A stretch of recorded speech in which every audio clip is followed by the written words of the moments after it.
He's the man behind the curtain, the voice of a revolution, the mind behind a global standoff. For decades, one man has stood between Iran and the West, not a president, not a general, but a supreme leader, the Ayatollah. To the US and Israel, he's not just a political figure. He's the threat, the spark, the architect of something far more dangerous, and they want him gone. But the real question is, what happens if they succeed? The title Ayatollah means sign of God. It's not just a religious position. It's the highest authority in Iran. Think of it like a pope, but also the commander of an army, the head of intelligence, the final judge in law, and the ultimate decision maker over 85 million people. Iran's current supreme leader is Ali Khamenei. He came to power in 1989 after the death of Ayatollah Khomeini, the father of the Islamic Republic. But Khamenei wasn't just chosen, he was groomed. A quiet cleric turned political mastermind.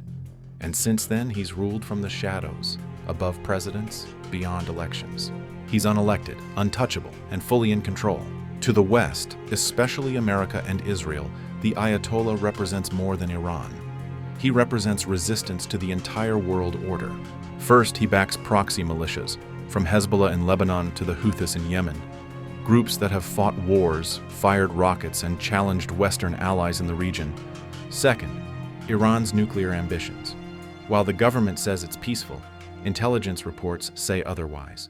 Enriched uranium, secret underground facilities, long-range missile development. Third, ideology. Khamenei doesn't just rule Iran. He preaches against the US, calls Israel a cancerous tumor, and has openly said he wants the downfall of the Zionist regime. That's not just rhetoric. It's a belief system that shapes Iran's foreign policy. To America and Israel, leaving him in power means constant risk of terror, of war, of nuclear escalation. Iran isn't a dictatorship in the traditional sense. It's a theocracy, and at the top of that pyramid is the Ayatollah. He commands the IRGC, the Islamic Revolutionary Guard Corps, a parallel army with billions in assets and deep control over media, oil, weapons, and elections. He picks the head of the judiciary, oversees intelligence agencies, approves or rejects presidential candidates. In other words, no major decision happens without his blessing. Even protesters know the president can be replaced, but the real power is higher. If Ayatollah Khamenei dies or is removed, the Islamic Republic enters uncharted territory. Officially, there's a group called the Assembly of Experts, 88 clerics who are supposed to select the next supreme leader. But here's the truth. The process is political, secretive, and far from democratic. There's no clear heir. Some mention President Raisi, others whisper about Mojtaba Khamenei, the supreme leader's own son.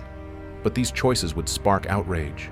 Without the Ayatollah's authority, the deep fractures inside Iran, between reformists and hardliners, between youth and clerics, could erupt.